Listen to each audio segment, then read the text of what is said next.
दोस्तों, आज हम आपको एक ऐसी अजीबो-गरीब कहानी सुनाएंगे जो आपने पहले कभी न सुनी होगी कि दिमाग की कारस्तानी से किस तरह एक शहज़ादा जिसको 20 साल से बूढ़ा बना दिया गया, उसके दिमाग की मनफी ताकत की वजह से। तो लीजिए, कहानी पेशे खिदमत है। 20 साल का बूढ़ा शहज़ादे को साजिश करने की सज़ा ये मिली कि इसे 40 दिन की कैद तन्हाई में 40 साल का बूढ़ा बना दिया गया। गेराल्ड क्रिश, तहरीर तर्जमा मोहम्मद यूनुस हसरत। कर्नल हायरक्स एक शान खुद एतमादी के साथ ड्यूक के महल की तरफ बढ़ा और इस अंदाज से इसमें दाखिल हुआ जैसे ये ड्यूक का महल ना हो, इसका अपना हो। इसकी चाल ढाल, रख रखाव से बला की संजीदगी टपक रही थी और इसकी आंखें जहानत के अलावा किसी खास जज्बे से भी चमक रही थी। खुफिया पुलिस के सरबराह की हैसियत से वो जुमला तकरीबाती पाबंदियों से मुस्तस्ना था। वो जहाँ कहीं जाता था, खौफ और डर की एक गैर मरई सवारी इसके जिलों में होती। लोग तो यहाँ तक कहते थे कि खुद ड्यूक भी कर्नल हायरक्स से खौफ खाता है। उस वक्त सिर्फ कर्नल हायरक्स ही ड्यूक के पास जाने का हौसला कर सकता था। ड्यूक शिकार का लिबास पहन चुका था, अगरचे अपने शिकारी कुत्तों की फौज की आवाज़ से इसके चेहरे पर एक इत्मीनान बख्श मुस्कुराहट खेल रही थी। ताहम हायरक्स को देखते ही उसने अपना शिकारी नेज़ा हाथ से एक तरफ रख दिया और हायरक्स को दरवाज़ा बंद करने का इशारा करते हुए पूछा, क्या बात है? हुजूर, मैं एक खुशखबरी लेकर आया हूँ। देखो, हम शिकार के लिए जा रहे हैं, जो कहना है मुख्तसरन कहो। क्या खुशखबरी लाए हो? साजिश के बारे में हुजूर। हमारा ख्याल है तुम हमें यह बताने आए हो कि हमारे बागी भतीजे ने साजिश में शरीक अपने साथियों के नाम जाहिर कर दिए हैं। बिल्कुल यही बात है हुजूर। कर्नल हायरक्स के होंठों पर एक खफीफ सी मुस्कुराहट उभरी। नहीं, मैं बिल्कुल सच अर्ज कर रहा हूँ हुजूर। कर्नल हायरक्स ने बेचैनी सी महसूस की। ड्यूक की पेशानी पर बल पड़ गए। इसने कहा, मुश्किल है, हमारे लिए इस पर यकीन करना सख्त मुश्किल है। क्या तुम्हें पूरा पूरा यकीन है? क्रिस्टिनलास ने अपने साथियों के नाम बता दिए हैं? जी हुजूर अनवर, मेरे पास इनके नामों की फहरिस्त मौजूद है और वो सब जेरे हिरासत हैं। ड्यूक की पेशानी कुछ और शिकन आलूद हो गई। स्टेनलास हमारा खून है, इसकी रगों में वही खून है जो हमारी रगों में है। हमारा ख्याल था कि इसके किरदार का कुछ हिस्सा बिल्कुल हमारे अपने किरदार जैसा है। कोई हमारे बदन को गरम गरम सुलाखों से भी दाग डालता, तब भी हम अपने दोस्तों के साथ गद्दारी करके इनके नाम न बताते। लेकिन हुजूर, उसने आपकी जान लेने की कोशिश की थी। कर्नल हायरक्स ने कहा, हम जानते हैं, हम जानते हैं। हमारे ख़ानदान में शुरू से ऐसा ही होता आया है। हमने इसकी साजिश पकड़ ली थी और उसने इस बारे में झूठ बोलने की कतई कोशिश नहीं की। लेकिन ये कुदरती बात थी कि उसने अपने साथियों के नाम बताने से इनकार कर दिया। अगर उसकी जगह हम होते तो हम भी ऐसा ही करते, गरम गरम सुलाखों से। कहीं तुमने इसके साथ? नहीं हुजूर। कर्नल हायरक्स ने ड्यूक की अधूरी बात का मफहूम समझते हुए कहा, मैं अपना फ़र्ज़ अच्छी तरह पहचानता हूँ। शाही खून मेरे लिए इंतहाई एहतराम का दर्जा रखता है। मैं इसका एक कतरा भी अपने लिए मौत से कम नहीं समझता। शाही ख़ानदान के किसी भी फ़र्द के साथ तशद्दुद तो क्या, हल्की सी दुरुस्ती से भी पेश आने का तसव्वुर मेरे लिए नाकाबिले बर्दाश्त है। बल्कि मैं तो इसकी धमकी देने का भी हौसला नहीं रखता। मैं शाही ख़ानदान के किसी फ़र्द के हाथों में हथकड़ियाँ डालने की जुर्रत भी नहीं कर सकता। बावर कीजिए हुजूर, जब से हुजूर ने शहज़ादा स्टेनलास को कैद तन्हाई में रखने का हुक्म दिया है, मैंने बराबर इस बात का ख्याल रखा है कि शहज़ादे को किसी किस्म की तकलीफ़ ना होने पाए, बल्कि खुराक, लिबास और जुमला आराम आसाइश में इसके साथ इंतहाई फैयाजाना सलूक रवा रखा जाए। इस पर तशद्दुद होना तो दूर की बात है, मैंने तो इस बात का भी पूरा पूरा ख्याल रखा है कि शहज़ादा खुद अपने साथ भी किसी किस्म का तशद्दुद ना करने पाए। और इसके बावजूद उसने अपने साथियों के नाम बता दिए। फिर इसकी रगों में हमारा खून नहीं होगा। ड्यूक ने गुस्से की हालत में अपने मरहूम भाई की बीवी पर इल्ज़ाम लगाना शुरू कर दिया। चंद लम्हे बाद जब इसका गुस्सा कुछ फर्ब हुआ तो कहने लगा, हमें तफसील से बताओ हायरक्स, क्या और कैसे हुआ? हुजूर ने हुक्म दिया था कि शहजादे को इस वक्त तक मुसलसल कैद में रखा जाए जब तक हुजूर के अपने अल्फाज में इसका दिमाग ठिकाने ना आ जाए। तो क्या तुमने इसे फाको मारा है? तुम्हें ऐसा करने का कोई हक नहीं था हायरक्स। नहीं हुजूर, इसको तो बेहतरीन किस्म का खाना और नफीस तरीन लिबास मिलता रहा है।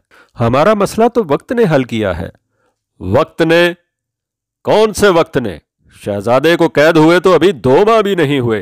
तुम किस वक्त की बात कर रहे हो? मैं अभी अपनी बात की वजाहत किए देता हूं हुजूर। मैंने शहजादे के लिए किले में एक कुशादा कमरे का इंतजाम किया था। इसके सिर्फ फर्श पर ही नहीं, दीवारों और छत पर भी सुनहरी मुखमली गद्दे लगे हुए थे। इस कमरे में एक दोहरी खिड़की थी जिसमें से झांककर शहजादा किले के इर्द गिर्द फैले हुए हसीन मनाजर का नजारा कर सकता था। ऐसी आसाइशों का तो वो हकदार भी नहीं था। इसका खाना बेहतरीन होता था हुजूर, जैसा कि मैंने पहले अर्ज किया है, लेकिन इसे जो गोश्त दिया जाता था, इससे हड्डियां अलहदा कर दी जाती थीं। इसे कोई छुरी या कांटा नहीं दिया जाता था। जो चमचा दिया जाता था वो भी धात या लकड़ी का नहीं, सींग का बना होता था।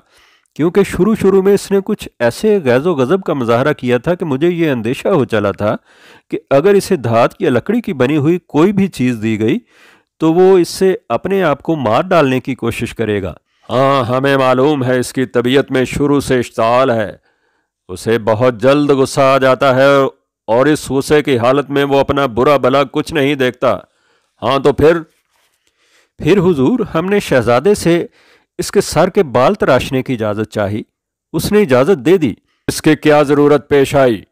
अभी मालूम हो जाएगा हुजूर। हमने शहजादे की इजाज़त से इसके सर के तमाम बाल मोड़ दिए। हमने इसे कुछ कागज़ और कलम दवात भी मुहैया की ताकि वो इनसे अपना दिल बहला सके, लेकिन इनमें से कोई चीज़ भी नोकदार या किनारों वाली नहीं थी। इसके बाद शहजादे की मुश्ताल तबीयत को सुकून पर लाने के लिए इसके नाश्ते में एक बेज़रर दवा मिला दी गई। शहजादे ने नाश्ता किया और बाहर का मंजर देखने के लिए खिड़की से टेक लगाकर खड़ा हो गया। इस हालत में दवा के असर से इसे गुनूदगी आ गई और वो कोई 5 मिनट तक ऊँगता रहा। जब उसने आंखें खोली तो बाहर उसकी नज़रों के सामने चांद तुलू हो रहा था और खादम इसके लिए रात का खाना ला रहे थे। शहजादा हैरान रह गया और कहने लगा, क्या किसी ने मुझ पर जादू कर दिया है? लेकिन चूंकि हुजूर वाला के हुक्म की रूह से किसी शख्स को शहजादे के साथ बात करने या इसके किसी सवाल का जवाब देने की इजाज़त नहीं थी, इसलिए खादम खामोश रहे। यह तो वाकई हैरानी की बात है, ड्यूक बोला। सुबह से शाम तक कई घंटे की बात है। आखिर नाश्ते के सिर्फ 5 मिनट बाद रात का खाना लाने से तुम्हारा क्या मकसद था? मैं अपनी बात की वजाहत किए देता हूँ हुजूर। शहजादा खिड़की से बाहर जिस मंजर को देख रहा था वो खुली जगह का मंजर नहीं था, बल्कि वहाँ तो महज एक सादा सी दीवार थी। मैंने मुख्तलिफ कुदरती मनाजर की तस्वीरें तैयार कराई थीं और इन्हें ताकतवर प्रोजेक्टरों की मदद से इस दीवार पर मुनक्कस करने का ऐसा शानदार एहतमाम किया था कि देखने वाले को ये अक्स बिल्कुल कुदरती मनाजर मालूम हो। इस तरह दिन और रात के किसी भी हिस्से और हर मौसम का एक एक मंजर इस दीवार पर पेश किया जा सकता था। लेकिन इसका मकसद हुजूर सिर्फ इतना था कि वक्त के एहसास के मुताल्लिक शहजादे के जहन को उलझा दिया जाए।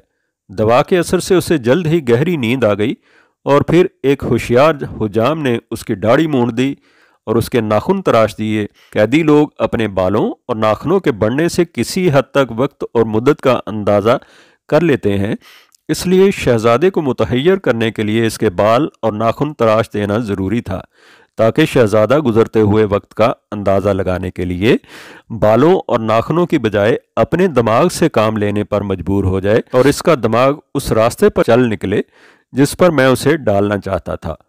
आगे कहो। अब देखिए हुजूर, फर्ज कीजिए कि शहजादे की आंख आधी रात के वक्त खुलती है। वो खिड़की से बाहर नज़र डालता है तो उसे अपने सामने दोपहर का मंजर नज़र आता है। वो फिर ऊँगने लगता है और 10 मिनट के बाद आंखें खोलता है तो सामने सुबह का मंजर दिखाई देता है। या जब सुबह के वक्त उसकी आंख खुलती है तो इसकी नज़रों के सामने डूबते सूरज का मंजर होता था और खादम इसके लिए रात का खाना ला रहे होते थे। इस खाने के बाद जब वो दवा के ज़ेरे असर ज़रा सी देर ऊँगने के बाद आंख खोलता है तो इसके सामने फिर डूबते हुए सूरज का मंजर होता है। गर्ज के इस तरह कोई एक हफ्ते के बाद वो खादमों से पूछता है कि मुझे इस जगह कैद हुए कितने महीने हो गए हैं। जाहिर है खादम इसकी बात का जवाब नहीं दे सकते थे। तुम बहुत चालाक हो, बहुत चालाक हायरक्स।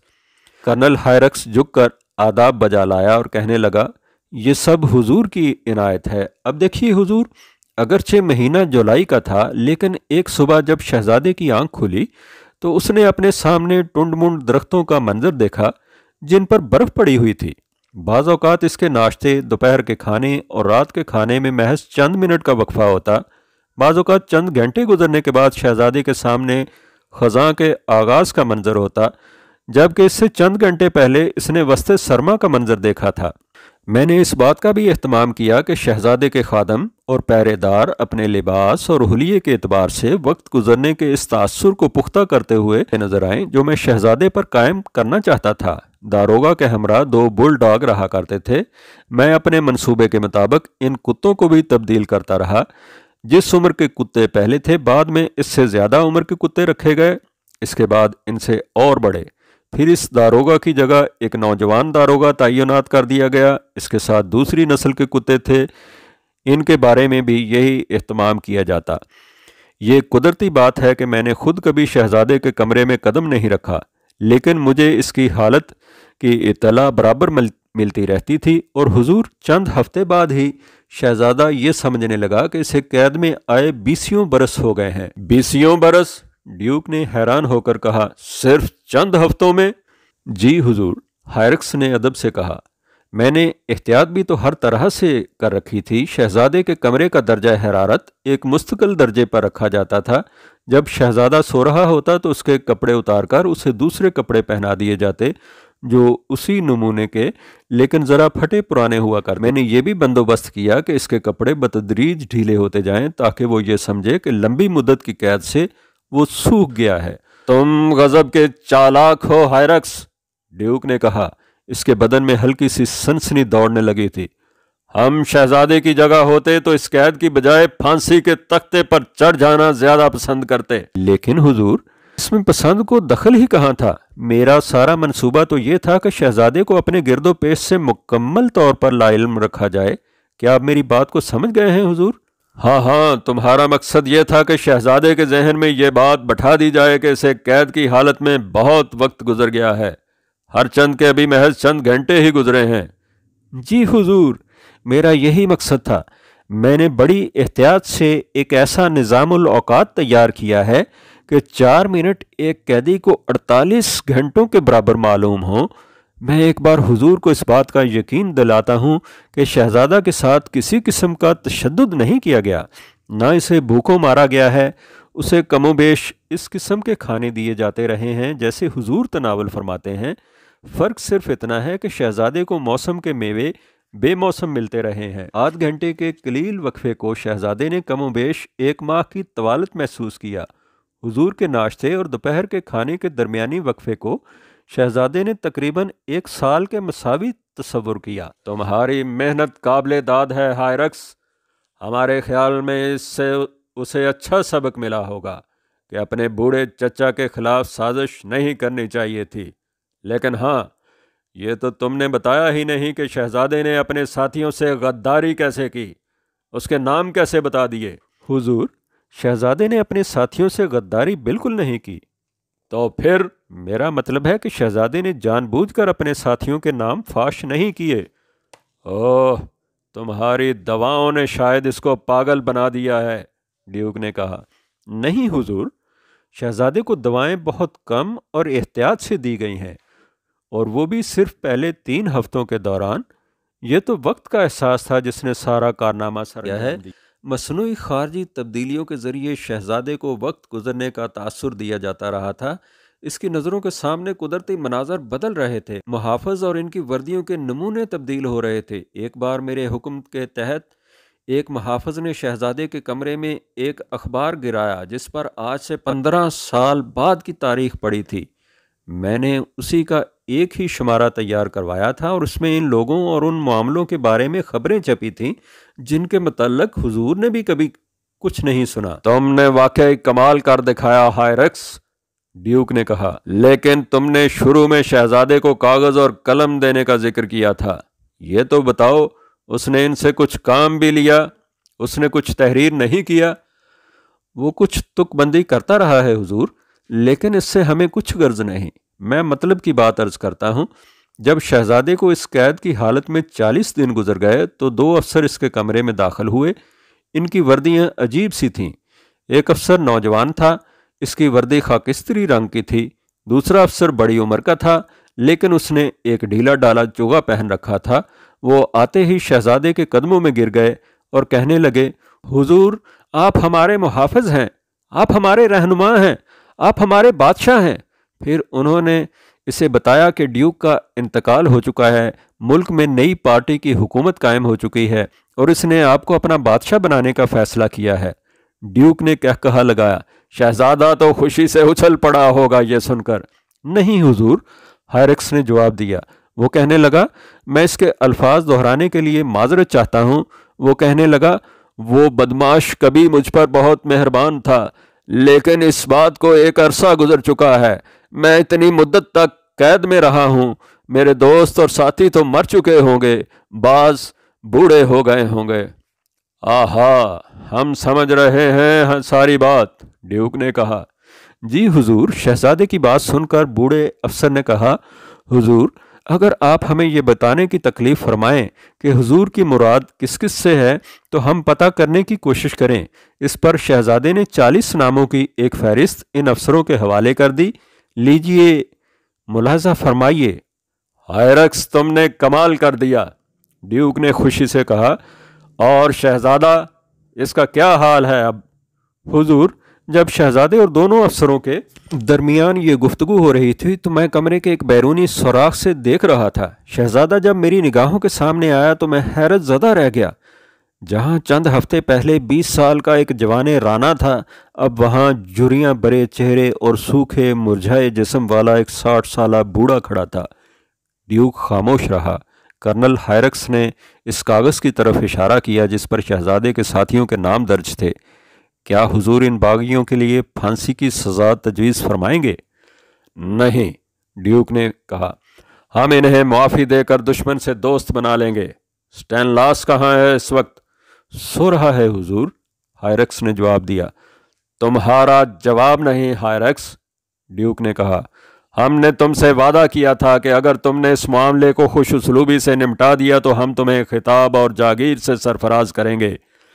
ये काम ही मेरा इनाम है हुजूर, हायरक्स ने कहा।